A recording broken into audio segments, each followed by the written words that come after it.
Hey everybody, it's Jason Blaha here, and you know what? I've had to start to rethink some things as I've went back and looked at studies, because I said a while back that there seemed to be data showing that, people could gain muscle just as effectively, at least in the short term, off really high reps, as with heavier weight. And I don't want to disagree with the science, but the more I look at this, I can't find a valid study that really shows these things. And what I'm going to highlight for you guys here in this video, and I'm just going to overlay it in here because YouTube doesn't like it when I link studies. I've run into some problems with that, but I'm just going to link some screenshots of the study. You guys should be able to find it yourself easy enough. If you really want to go read it, you can go look for it. But it's a study that people have tried to use to say that it proves that really lightweight for high reps can build just as much size and strength as low reps. And there's a bunch of problems with this study. First of all, what they did a 12-week study with something like 49 healthy young men who they all said were advanced lifters. So they basically lied in the study already up front because their numbers. We can look at their numbers and tell that none of these guys are advanced lifters. These are all novice at best. I don't think they really even qualify as intermediates. Now, the guys all claimed that they had 4 years of training experience, but what's the question I would ask? What is training? No, these are guys who might have played around in a gym for 4 years, but they weren't trained. These are not trained individuals. They never trained. I think every one of these guys have less than 1 year of training experience. People say, why? Their average max bench when they tested it, and these guys are all weighing like about 180 pounds, 190 pounds. Average max bench was around 215 pounds. 215 pounds. Their max leg press, which is the only other big lift they tested, is something like 397 kilos. Well, what's that in pounds? 873 pounds. We're going to round that up to 900. And the reason that's important to note is, what do I always say? And people disagree with this all day long, but I dare you to go test it. In my experience, people can leg press if they actually try and actually spend, a month working on the leg press. Should usually be able to leg press 4 times what they squat. So if you squat 300 pounds, you should be able to leg press 1,200. That's been my experience. And people say, well, what do you mean? How much have you leg pressed? I've done 2,000 pounds for work sets. That's why I don't do it anymore. It's a show-off lift. It's a worthless show-off lift. It's kind of silly other than as a secondary fatigue exercise for some people. Okay, a 900 pound, we'll be generous, we'll round it up to 900, divided by 4. These guys squat 225. So basically, you got a bunch of healthy young men who squat 225 and who equivalent of, and bench 215, and they put them on a 12-week program.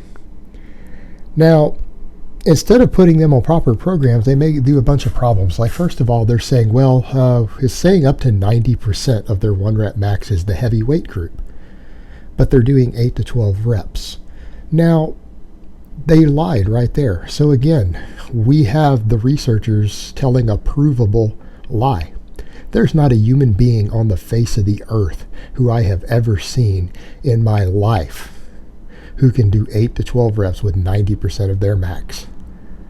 The overwhelming vast majority of people, and by overwhelming vast majority, we'll say 90% ballpark. I made that number up, by the way. Can't do more than 3 reps with 90% of their max. Some people can't do 2 reps with 90% of their max. Some people will fail the second rep even at 90%. So in what world is it believable that someone's doing 8 to 12 reps with up to 90% of their max? Total bullshit. Total make-believe bullshit.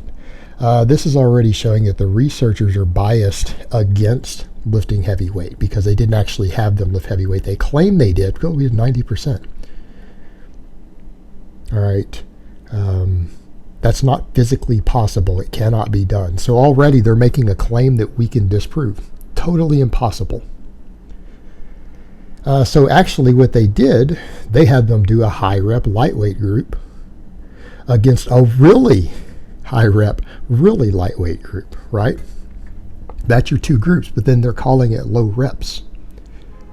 Now, what was interesting is that they talked about the strength gains, And they noted that the low rep group did make better strength gains on the bench press, but both groups gained equal amounts of strength and equal amounts of size overall on all the other lifts, all the other size. Well, here's the question I would ask. Why would you ever measure size gains in people who've had 4 years of training experience? Anyone who's actually trained correctly for 4 years and they're not on drugs, they will have gained over 90% of the muscle that their frame will hold. You can't put an entire pound of muscle mass on someone in only 12 weeks. You're at best going to get 2 to 3 pounds in an entire year, best case scenario, out of people who have actually trained hard and correctly for 4 years. If they've really had been training for 4 years, you wouldn't see any measurable muscle gain in 12 weeks. How would you even compare the groups? It's like, well, this group gained 3.6 ounces and this group gained 3.5 ounces of muscle. You see the problem here? We're dealing with such small numbers potentially that you just have to stare in awe. And here's the thing. So they took a bunch of ranked novices and had them do a bunch of volume several days a week. All right, they're novices because they squat 225. Well, of course, both groups gained a little bit of muscle mass. They're novice lifters and you had them train a bunch of volume on a structured program. Yeah, of course they gained muscle. No shit.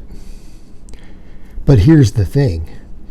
They didn't put any of them on a proper strength program. So the question I would ask, how can we actually take a study that doesn't compare what any of us are talking about? Why are we talking about low rep strength training programs when there is no low rep strength training program anywhere in the study? In fact, if you look at the programs they did, the training is horrific. Like, you can tell that whoever wrote these programs has no experience or knowledge of weightlifting.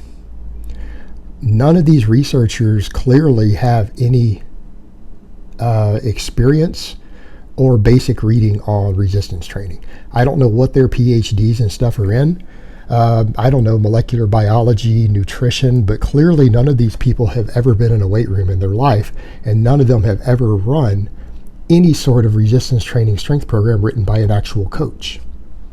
And it's clearly obvious when you look at the training protocols they put the people through.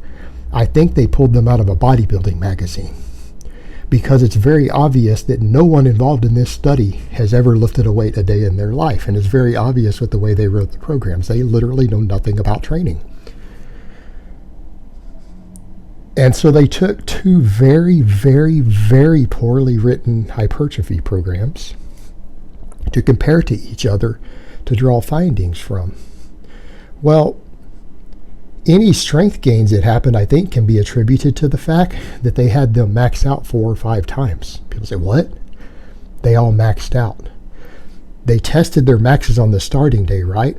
Let me ask you a question. If we test your max, build up to a training max, will you get a hair stronger from that? Of course you will, right? If it's part of a training cycle.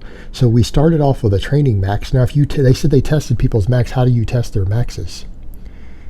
By having them build up heavier and heavier until they reach the heaviest set they can do without the form fully breaking down, or until they fail. You have their max. How many reps did heavy singles did it take to get them there? 4, 5, 6, 7? That's enough to elicit a training response. They did it every 3 weeks. So they had it 3 more times in the training on the chart before they tested it again at week 5. Now, the fact that they worked out at all, and the fact that they did do enough training maxes to actually get a training response, can account for 100% of their strength gains. All of their strength gains can be attributed for with those maxes they did. Furthermore, their strength gains were so piss poor and so inadequate that I don't know why we're looking at them at all.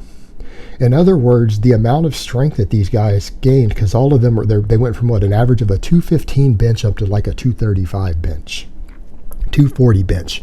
You're telling me that a bunch of guys who bench 215, that you can't increase their bench more than 20 pounds in 12 weeks on a structured program? None of these people who wrote this program, if that's the best they could do with a bunch of healthy young men at that strength level, none of the people in this program are qualified to write a strength program. If that's the best results they could get that both of the programs that they put them through, both of the routines are so piss poor that whoever wrote them should be fired. Whoever wrote both training programs with the results that they got, particularly on the leg press strength gain, whoever wrote them is so shitty of a coach that they should be fired and never be allowed to teach another human being how to lift weights again for the rest of their life. They should be banned from it. Because the results were piss poor and pathetic in both groups. And you know what this study proves? This study proves that if you have people do a build up to a max every 3 weeks and do any sort of work in between, and they're novices still, they will gain a little bit of strength no matter how you have them train. That's what this study proves. And it also proves that really, really piss poor programs don't put much size or strength on you in 12 weeks. That when you compare one piss poor program to another piss poor program, people don't get good results in either one. Congratulations, guys. Yet this is considered to be some sort of groundbreaking study that proves that heavy weight isn't superior for building not only size, but not strength either. And people believe this, reading this ignorant, ridiculous study.